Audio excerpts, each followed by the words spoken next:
Première édition de la Journée nationale du contribuable au Bénin, la Direction générale des impôts célèbre le meilleur payeur d'impôts. Le jeudi 31 janvier 2019, le Bénin célèbre la Journée nationale du contribuable. C'est une première qu'organise la Direction générale des impôts. De quoi retourne cette initiative? Quels en sont les objectifs et l'opportunité? Nous en parlons ce mercredi matin, veille de cette célébration avec Monsieur Yenoussi. Il s'agit bel et bien de l'actuel directeur général des impôts près le ministère des Finances et de l'économie. Monsieur le directeur général, je vous dis bonjour. Bonjour. Nous sommes toujours en début d'année et nous vous disons bonne et heureuse année 2019 ainsi qu'à tous vos collaborateurs de la DGI. Merci. Je profite de l'occasion pour vous remercier les autorités de Radio Tokpa et profiter aussi pour former mes bons voeux de bonne année, de bonheur, de réussite à toutes les entreprises, à tous les contribuables du Bénin. Le format de l'émission, comme d'ordinaire, demeure inchangé. Des questions pour l'invité, des réactions, des débatteurs, des précisions de l'invité. Voilà un peu. Monsieur le directeur, pourquoi une journée nationale du contribuable béninois?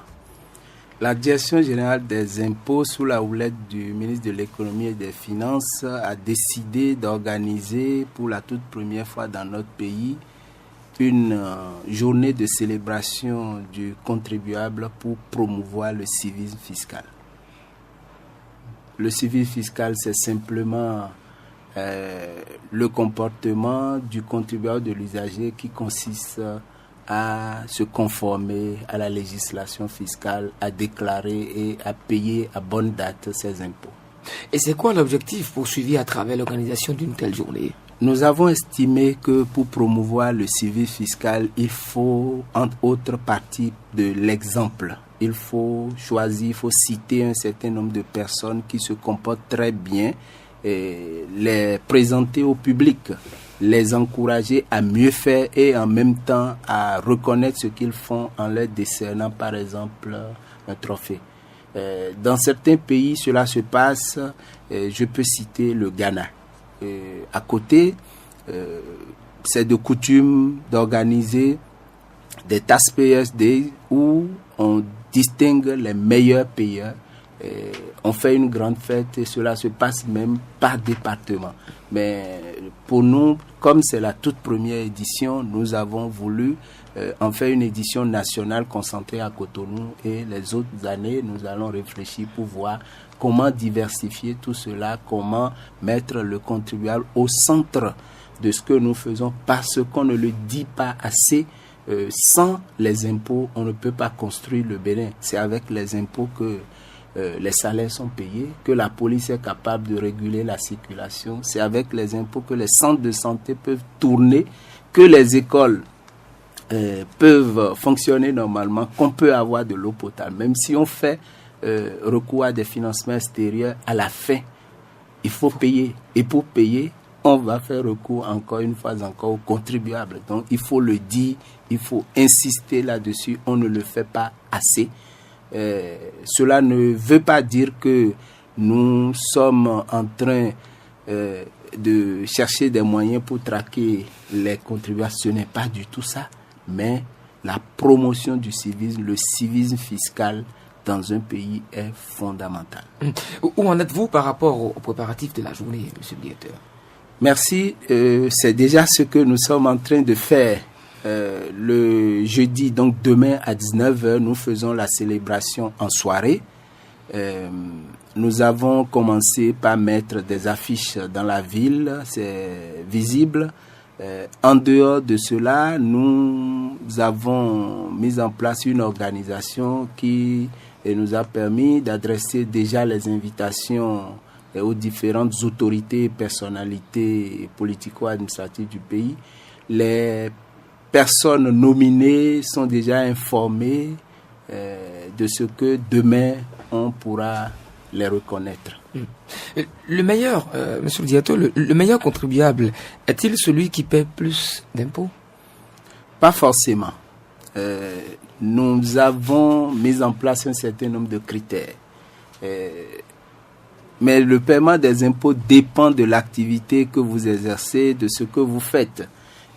Mais pour éviter également de rentrer dans trop de détails, nous avons mis en place un certain nombre de critères et des catégories dans lesquelles nous avons nominé nos meilleurs contribuables. Nous avons d'abord la première catégorie qui consiste à dire que depuis 3 ans, il y a des entreprises qui n'ont jamais raté leur échéance de déclaration et de paiement. Notre système d'information permet de sélectionner ces personnes. Nous avons ensuite des personnes qui ont déclaré chez nous un bénéfice, un impôt sur les bénéfices très élevé par rapport au chiffre d'affaires réalisé. On a constaté qu'il y a des entreprises qui réalisent d'énormes chiffres d'affaires, mais à la fin, le bénéfice dégagé est faible. Soit parce que les facteurs de production sont importants, ça c'est possible, mais beaucoup plus parce que ne souhaitant pas payer suffisamment d'impôts, il y a des mesures d'optimisation ou d'évasion qui sont mises en place pour réduire suffisamment le bénéfice imposable. Donc nous, on a choisi celui qui dégage un ratio élevé, impôt sur les bénéfices sur chiffre d'affaires. Ensuite, nous avons la catégorie des moyennes entreprises, également sur la base à peu près des mêmes critères, mais avec des chiffres d'affaires un peu plus faibles. On a les micros et les petites entreprises, celles qui sont à la TPS, mais qui ont fait preuve de civisme fiscal pendant la période. Ensuite, les entreprises qui sont les meilleures utilisatrices des machines électroniques de facturation de TVA. Vous n'êtes pas sans savoir que depuis mars 2018, nous avons engagé la phase pilote de cette réforme qui consiste à mettre des machines à la disposition des entreprises et lorsqu'elles font des facturations, nous avons en temps réel ces données. Donc il y a un certain nombre d'entreprises qui se sont distinguées de par leur comportement à utiliser ces machines. On a donc voulu distinguer ces personnes et en même temps encourager les autres par l'exemple à l'utiliser. Il y a également la catégorie des entreprises, des grandes entreprises qui ont accueilli favorablement la réforme de dématérialisation, les téléprocédures. Vous verrez qu'il y a des entreprises qui nous ont accompagnés, qui nous ont soutenus dès les premiers instants sur cette réforme et qui nous ont fait d'ailleurs beaucoup de propositions. C'est le moment de reconnaître cela et de les féliciter. On a également des institutions qui nous accompagnent au quotidien dans notre mission. Nous allons également leur dire merci en leur décernant des trophées. Vous imaginez déjà quelle structure pourrait décrocher ce prix. En tout cas. Voilà donc à peu près ce que nous avons retenu. La délivrance en ligne du quitus fiscal des frères La Chronique, que faut-il retenir de ce processus en cours, monsieur le directeur? Merci. Je crois que cela se passe très bien. C'est vrai qu'il y a quelques difficultés pour certaines personnes. Mais je voudrais clarifier une fois pour toutes. D'abord, avant de se connecter, il faut s'assurer d'avoir une bonne connexion. Donc, si on n'a pas une bonne connexion et qu'on se connecte pour faire l'immatriculation ou la demande de quitus fiscal en ligne, ça pourrait poser problème. Parce que nous, à la DGI, nous avons une infrastructure assez solide pour accueillir tout ça. Nous savons très bien qu'au dernier moment, à la dernière semaine de la clôture des dossiers à la Sénat, que beaucoup de personnes vont se précipiter sur la plateforme et nous avons pris des dispositions pour contenir donc l'accès simultané de ce monde à la plateforme. Mais il y a quelques précautions également qu'il faut prendre. C'est de bien écrire l'adresse de connexion de la plateforme. Quelques exemples. La plateforme est dénommée quitus.impôt.bj ou pour l'IFU, c'est ifu.impôt.bj. Lorsque vous faites précéder cela de 3W, ce n'est pas la bonne adresse. Lorsqu'en écrivant impôt, vous vous trompez et que vous choisissez comme dans l'écrit courant impôt avec accent circonflexe sur le O, ça ne passera pas. Lorsque vous omettez de mettre le S à la fin de impôt, ça ne passe pas. Ensuite, il faudrait bien écrire son adresse email. Je voudrais rappeler un peu le process. Je suppose que vous n'avez pas un numéro d'identifiant. La première chose, c'est de vous immatriculer. Vous vous connecterez donc à ifu.impôt.bj et vous avez l'icône s'immatriculer. Et là, vous devez déjà préparer toutes vos pièces, mais vous pouvez faire un tour sur la plateforme pour voir les pièces à fournir, à savoir la photo que vous allez scanner, à savoir la pièce d'identité, l'acte de naissance, etc. Donc, vous préparez ces pièces, vous les scannez déjà sur votre ordinateur. Et lorsque vous vous connectez, vous attachez ces pièces et vous envoyez simplement. Et vous allez recevoir un mail de confirmation. Et lorsque vous étiez déjà immatriculé à l'IFU, il y a également l'icône vérifier l'IFU. C'est sur vérifier l'IFU que certains ont eu quelques difficultés parce que on a voulu mettre un système de sécurité pour éviter que quelqu'un qui connaît le numéro d'identifiant d'une autre personne ne puisse l'utiliser pour accéder à ces informations, d'où l'obligation de renseigner la partie concernant le numéro de l'acte de naissance. En dehors de la date et du lieu de naissance, on a estimé que le numéro figurant sur l'acte de naissance et qui est un numéro unique qui ne change jamais est suffisamment personnel et que une autre personne ne pourrait avoir accès à ce numéro. Et nous l'avons allégé depuis quelques jours, de sorte que si vous écrivez les éléments, les caractères principaux de ce numéro, ça devrait donc passer. Lorsque vous faites cette vérification, vous avez votre IFU et vous compléterez l'adresse email et le numéro de téléphone. Pourquoi l'adresse email? Simplement parce que les confirmations de votre numéro du quitus sont indiquées directement, sont transférées dans votre adresse email. Mais pourquoi le numéro de téléphone? Je vais y arriver dans un instant. Je passe maintenant au quitus fiscal. Lorsque vous vous connectez, vous allez vous connecter avec votre numéro IFU. Mais la première chose, c'est de cliquer sur le bouton « Générer le code d'activation ». Tout simplement pour s'assurer que c'est bien la personne qui est titulaire du numéro IFU qui procède à la demande. Donc, vous introduiserez votre numéro IFU.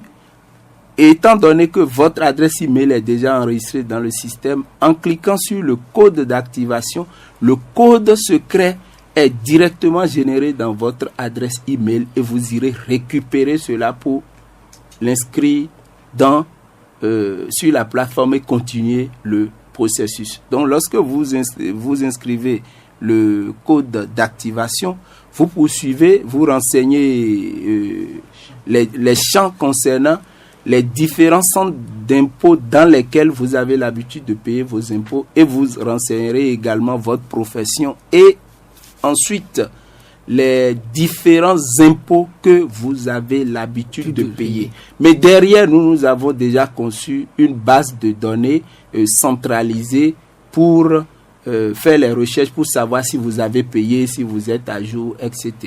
Mais ce qui est également qui fait polémique, mais pourquoi il faut le faire en ligne au lieu de le faire physiquement? Mais on a tout intérêt à dématérialiser cela parce que celui qui est à Nati Tengou, nous n'allons pas lui demander juste pour venir chercher le quitus fiscal d'engager les frais de transport pour venir à Cotonou. Nous allons également, en le faisant, éviter le contact avec les demandeurs. Les contacts avec les demandeurs peuvent entraîner beaucoup d'autres choses. Ensuite, nous gagnons de l'argent, du temps et tout ce qu'il y a avec. Donc, le quitus également sera délivré en ligne à partir du moment où vous vous inscrivez et que vous avez la confirmation dans votre email. nous allons ouvrir la plateforme, c'est la même plateforme, vous vous connecterez. Et l'article 1091 du Code général des impôts exige que pour obtenir de ces documents de la DGI, il faudra payer 5 000 francs. C'est là qu'on retrouve l'importance du numéro de téléphone, parce que lorsque vous allez accéder à votre plateforme pour imprimer le quitus fiscal, le système vous demandera de payer les 5 000 francs. Et vous allez le faire par le système de paiement par téléphonie mobile.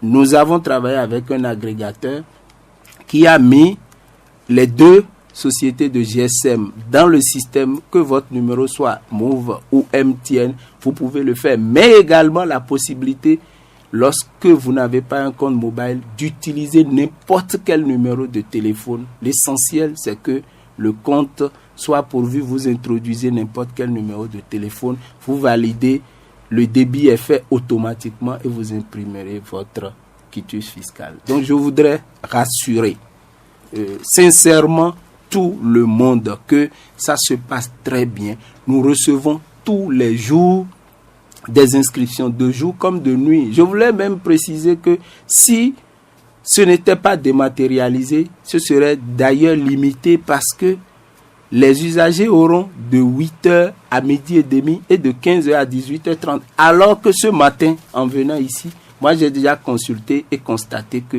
certaines personnes se sont inscrites vers 23h. Il y a une personne qui a même posé une question sur le chatbot qui est sur la plateforme. Quand vous avez des difficultés, vous posez la question et on vous répond. Donc moi, par exemple, j'ai déjà répondu à quelqu'un en chemin avant de venir, où il posait une question et je lui ai donné donc la réponse. Donc tout se fera en ligne et je voudrais rassurer que ça se passe bien. Les gens s'inscrivent énormément. Nous prenons des dispositions pour que ça continue ainsi. Je crois qu'il faut démystifier totalement la chose. Ce n'est pas si compliqué. Je comprends très bien les difficultés que certaines personnes éprouvent, parce que nous ne sommes pas habitués à utiliser ces plateformes en ligne pour faire certaines opérations. C'est pour ça que je souhaite qu'elles se fassent assister par leurs enfants ou par de jeunes gens qui savent encore le faire. Mais je sais qu'il y a certaines personnes qui jurent ne même pas tenter tout au moins de se connecter et qui préfèrent venir dans nos locaux, mais on ne peut pas accueillir tout le monde. Si on ouvre un bureau d'assistance à Cotonou, nous pénalisons ceux qui sont à Boycon ou à Abomey ou à Parakou. Donc tout le monde peut faire l'effort de se connecter et tout ira bien. Je crois qu'il nous faut un peu de patience et tout va bien se passer.